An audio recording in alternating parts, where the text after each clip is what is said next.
Welcome to the No Compromise podcast. No compromise. There's going to be no compromise. No compromise? No compromise. This is a podcast about the effects, some solutions, and some helping hands for the ones with multiple sclerosis. Multiple sclerosis, MS, is a disease that affects the central nervous system, the CNS, which consists of the brain, spinal cord, and optic nerves. There is no compromise with MS. My name is Zerbinator, and let's start the show.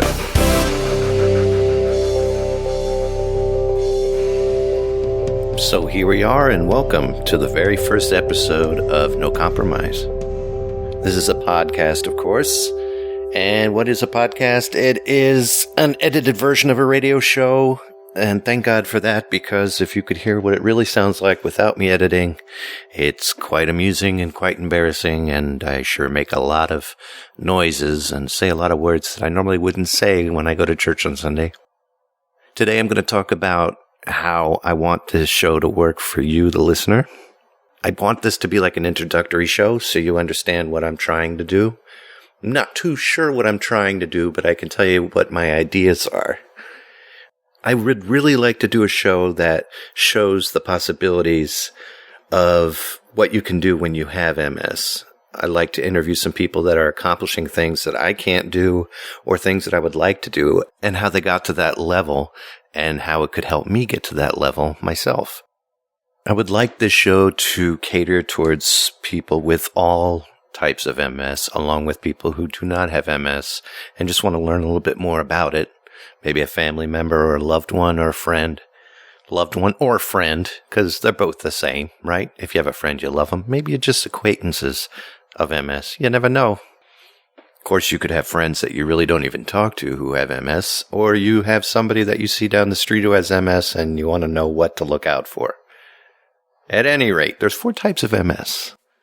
There's relapsing remitting MS, which is what I have, where my symptoms can be really bad or very light, and it comes and goes. It's relapsing remitting. Comes and it goes. Sort of like an ocean wave. It'll come in, smack me in the face, and I feel terrible, and then it'll go back out to sea, and I could have days where I feel like $100. Another form is progressive relapsing MS, and it's a rare form of MS, but people experience their conditions steadily worsening, yet also experience clear relapses where they only have just a small form of acute flare-ups.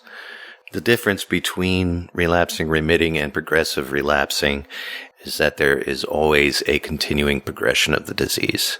There is secondary progressive MS, where it's sort of a mixed bag of all of it, and it involves some relapsing remitting, yet secondary progressive, the symptoms will not disappear between the cycles. Instead, it just steadily worsens with the condition.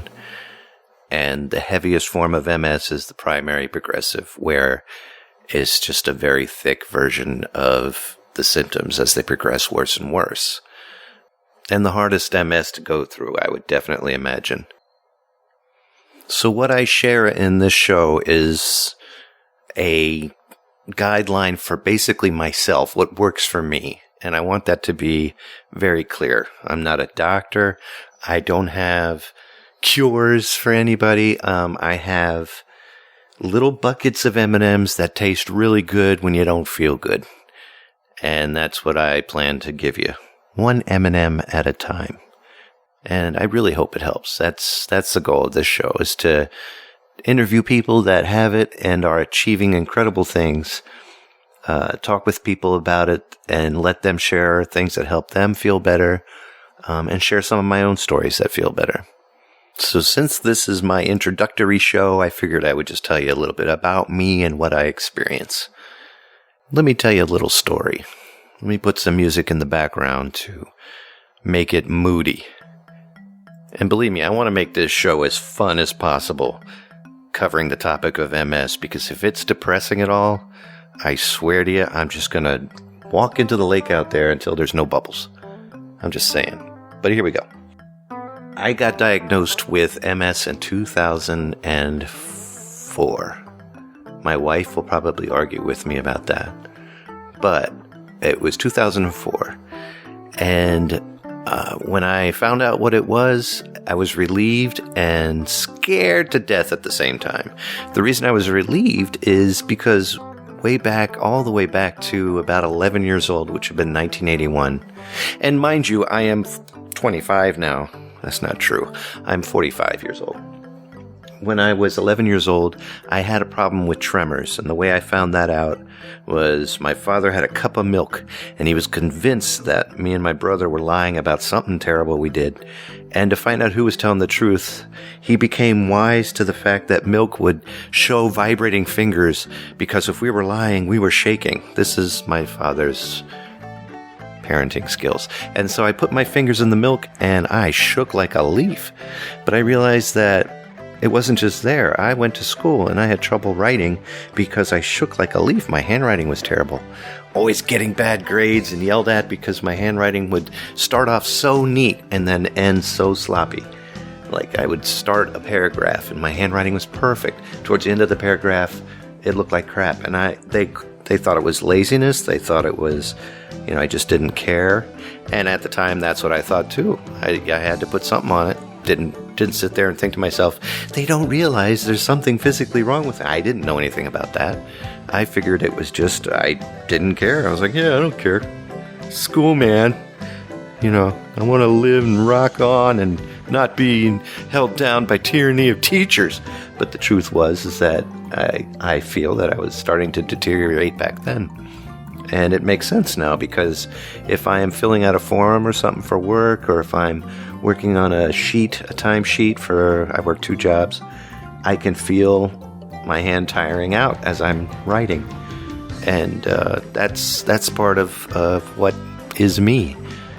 In 2004, when I was diagnosed, it was a great relief to find out finally something. And the way they found out is I had a spinal tap.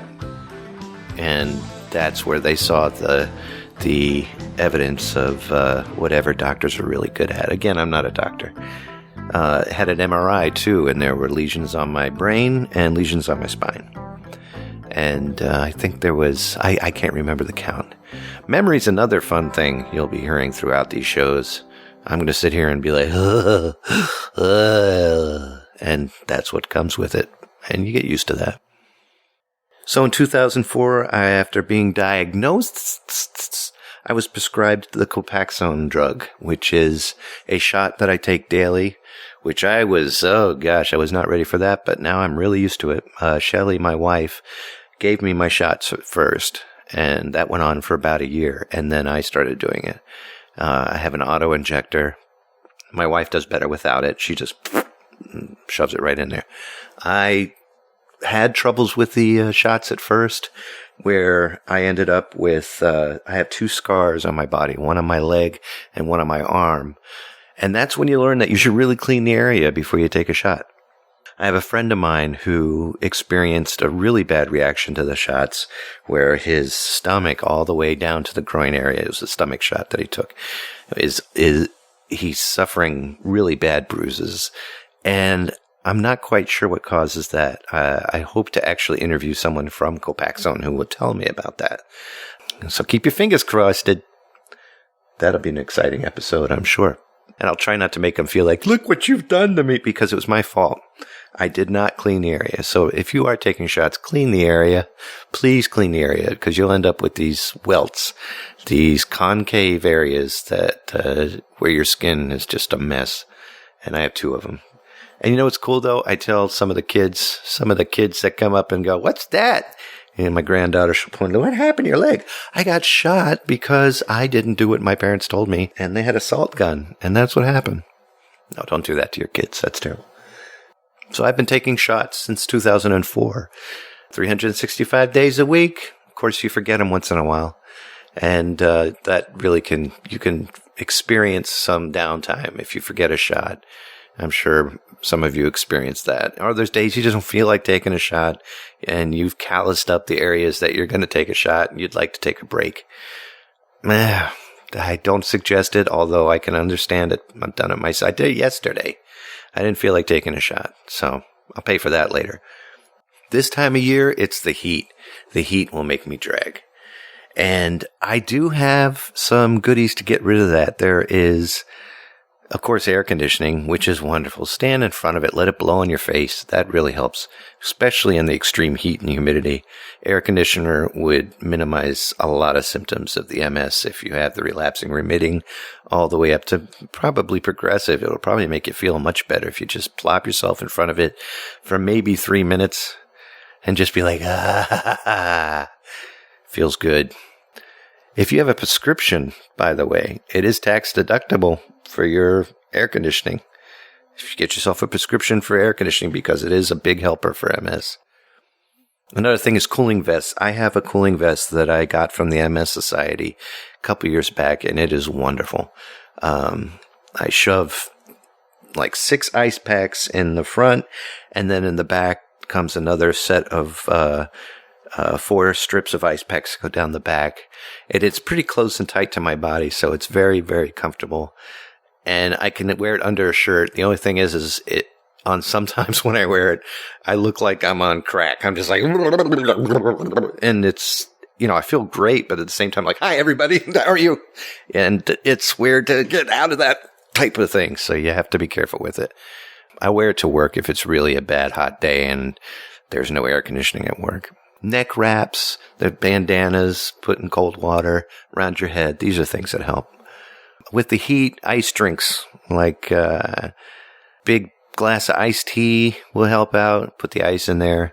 Of course, popsicles or ice cream or anything cold would be great. Just don't wear it. It's sticky. Swimming. Love swimming. Swimming always helps. And coming out of the pool when you're wet cools you down. I don't care how hot the day is. If you have trouble swimming, just waiting in the pool, standing on the bottom of the pool or standing in a lake. I'm very blessed to have a lake right outside my back door here, and I'll plop in that for a good hour or so, and it just wakes me up. I love being woken up by that. And then fans. Fans around the house help out. Any movable air help me sleep. It'll help me just feel better. Another thing about the show is exercise. I don't exercise at all. I am quite tubby. I have a nice little plate holder that protrudes out from under my rib cage, and I call him Frank. I don't have a name for him, but I'm pretty chubby. I have a good friend who runs. His name is Sean. He's sent me a couple links for some exercises. I have a friend who works at the pharmacy down in Walgreens, and he's sent me some dietary and exercisal goodies. I made that word up, exercisal. And those things I'll share with you in future episodes. One thing about me that I think you guys should know is that I love funny. I love a sense of humor about this situation. The first day that I got my parking pass, the handicap parking thing, I felt guilty at first with it because, there's people much worse off than myself who would probably need it. But there's days where I definitely need that close parking or that special parking ability. One of the funny things that happened with that is Caitlin, my daughter, was with me in the car. And I owe a lot to Caitlin because when I was undiagnosed and getting worse, like in wheelchair worse, unable to walk, Caitlin pushed me around in a wheelchair everywhere. Thank you, Caitlin. Love you for that.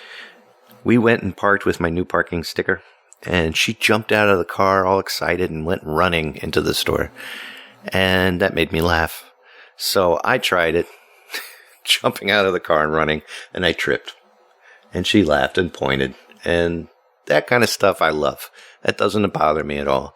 I love the fact that when you have MS, you do things that are stupid, like forgetting things, dropping things. Sure, I throw a fit, but in the long run, I start laughing about it, and I think you should. If you find it funny and you find the humor in it, it's a lot easier to deal with. And lastly, I hope that, along with helping you, this helps myself because I can feel things getting a little harder to do. I can feel the memory starting to go even more and more. I can feel things, winding down a little bit. And I would like to document it, because the best thing about the memory issue is I am a podcaster, not only here, have hosted and have been a guest on about 15 shows. Maybe 12 of them are my own.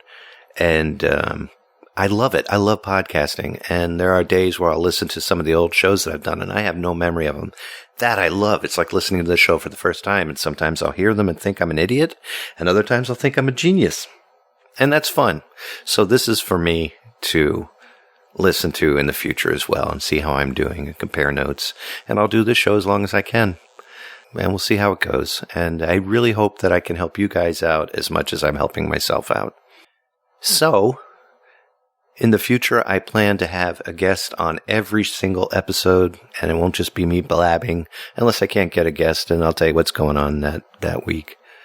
Most of my information that I get is from websites, the National MS Society website, Multiple Sclerosis websites, and things like that. So, unless it's something that is knowledge that I've obtained myself, I'll be getting it from sites that I trust and sites that I use constantly for my own situation. And MS Magazine, that's another good source for, getting answers to questions like, why am I always getting angry for no reason? Why am I always, passing out in the heat and getting tired? Why can't I sleep? Why do I have speech impediments, which right now I'm doing pretty good, but there are a lot of things I cut out of this episode because the word blah, blah, blah, blah, blah doesn't exist. I looked it up. So again, I hope you find No Compromise useful, and I hope it's something that you enjoy. If you have a chance, please go visit the nationalmssociety.org. And for today, I think what you should search out is the heat and temperature sensitivity page. I think that's wonderful. Just type that in the search up there. Just type in temperature. The page will show up. And at the end of every show, I'll be playing you a song that I think pertains to whatever I'm talking about that day. So today, since I'm giving you an introduction about myself and what the show is about, I figured I would play the song I Feel Fantastic by Jonathan Coulton. His music you can find at jonathancoulton.com. And that's JONATHANCOULTON.com. Love this guy. Great musician. Check him out. So thank you so much for listening to my first episode of No Compromise. Really excited to do this show. And I hope to do another episode within a couple of weeks. And until next time, feel good. Get up early when the sleeping pill wakes me. I take a wake-up pill to fill with energy. I power on hard and I check my messages, but I don't have any messages. I take a driving pill and head to my car. I drive around a bit cause work isn't very far. I call my phone and I check my messages, but I don't have any messages. All I know is driving on drugs feels better when they're prescription. All I know is the world looks beautiful, the world looks so damn beautiful. I feel fantastic, and I never felt as good as how I do right now. Except for maybe when I think of how I felt that day, when I felt the way that I do right now, right now. I feel fantastic, and I never felt as good as how I do right now. Except for maybe when I think of how I felt that day, when I felt the way that I do right now, right now, right now.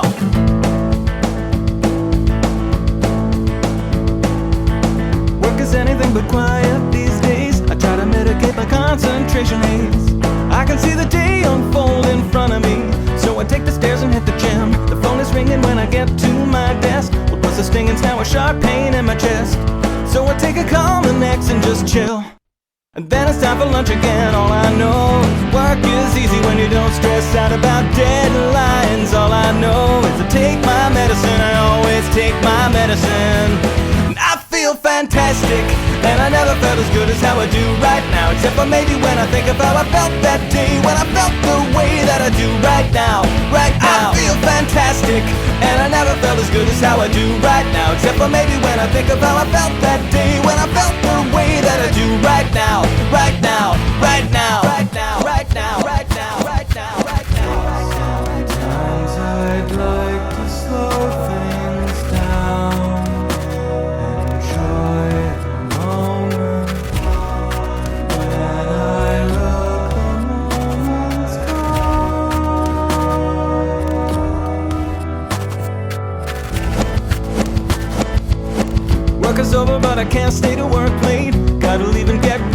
second date with a pretty girl that I met at the pharmacy. Right in the prescription line, I take a pill for my social anxiety. I get a table and a nice bottle of Chablis. Now it's getting late and there's still no sign of her. I have another glass of wine, all I know is the wine lasts longer when you don't gotta share it with someone. All I know is the steak tastes better when I take my steak tastes better pill. And I feel fantastic, and I never felt as good as how I do right now. Except for maybe when I think of how I felt that day, when I felt the way that I do right now, right now. I feel fantastic, and I never felt as good as how I do right now. Except for maybe when I think of how I felt that day, when I felt the way that I do right now, right now, right now. All of Zerbinator's music and podcasts are under the Creative Commons license, which allows retelling and rebroadcasting as long as the author is notified and credited. For more great escape pods, please visit www.zerbinator.wordpress.com. If you would like to contact Zerbinatorland, you can send an email to instrumentally@gmail.com or give us a call at 571-408-ZERB or 9372.